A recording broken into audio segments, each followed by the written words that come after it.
Hello friends, कैसे हो आप लोग? आई हो बहुत अच्छे हो गए। आज यहाँ का मौसम बहुत अच्छा है।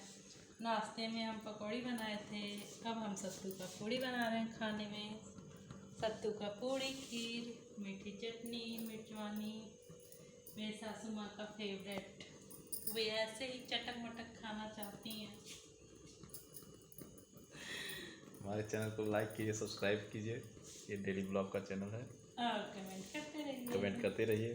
200 लाइक पूरे होने के लिए, 200 सब्सक्राइबर पूरे होने के लिए बहुत बहुत धन्यवाद। तब तक के लिए बाय बाय। अभी फिर अब मिलते 300 हैं। सब्सक्राइबर के लिए हम लोग आगे बढ़ रहे हैं।